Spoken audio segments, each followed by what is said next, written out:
সামনে নেই, এখানে তো ইয়া কম আছে।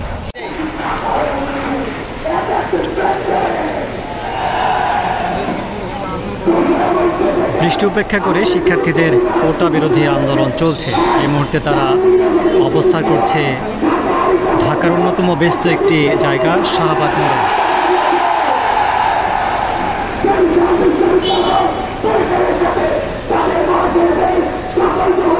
কোটা বিরোধী আন্দোলন আগেও হয়েছিল বাংলাদেশে। 1976 সাল থেকেই কোটা প্রথা চালু আছে। 2018 সাল পর্যন্ত সরকারি চাকরিতে বিভিন্ন পর্যায়ে 56% কোটা ছিল, অর্থাৎ 100 জন কোথাও চাকরির সুযোগ পেলে সেখানে 56 জনে পেত বিভিন্ন কোটা। এর মধ্যে মুক্তিযোদ্ধার সন্তানদের কোটা ছিল 30%। পরবর্তীতে তাদের তৃতীয় প্রজন্ম অর্থাৎ নাতি নাতনিদেরও 30% কোটা বহাল ছিল।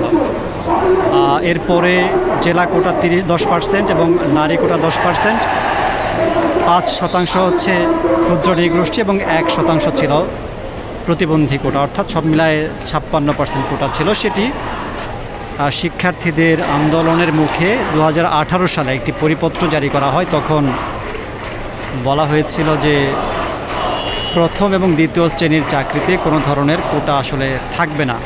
এরপরে শিক্ষার্থীরা আন্দোলনটা প্রত্যাহার করে নিয়েছিল।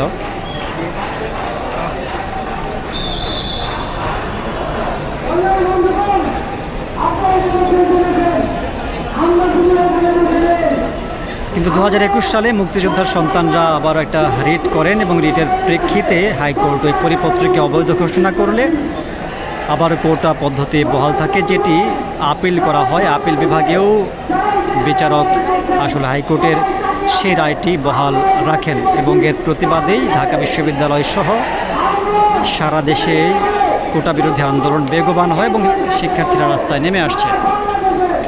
শিক্ষার্থীরা যেটি বলছে যে সংবিধানে সম অধিকার নিশ্চিত করবার কথা বলা আছে এবং স্মার্ট বাংলাদেশে এগিয়ে যেতে মেধাবীদেরকেই আসলে নিয়োগ দিতে হবে। তারা বলছেন যে মুক্তিযোদ্ধাদের অবদান অস্বীকার করবার কিছু নেই। এখন যেভাবে দ্বিতীয় শ্রেণী, তৃতীয়, চতুর্থ শ্রেণীর চাকরিতে কোটা আছে সেটি বহাল থাকুক, কিন্তু প্রথম এবং দ্বিতীয় শ্রেণীতে যাতে কোটা না থাকে সে বিষয়টি তাদের দাবি এবং এই দাবি না আদায় হওয়া পর্যন্ত তারা আন্দোলন চালিয়ে যাবে। নিশ্চয় দেখতে পাচ্ছেন যে এই বৃষ্টির মধ্যেই তারা এখানে আন্দোলন করছেন এবং তাদের এই আন্দোলনের কারণে শাহবাগের আশপাশে যান চলাচল বন্ধ হয়ে গেছে।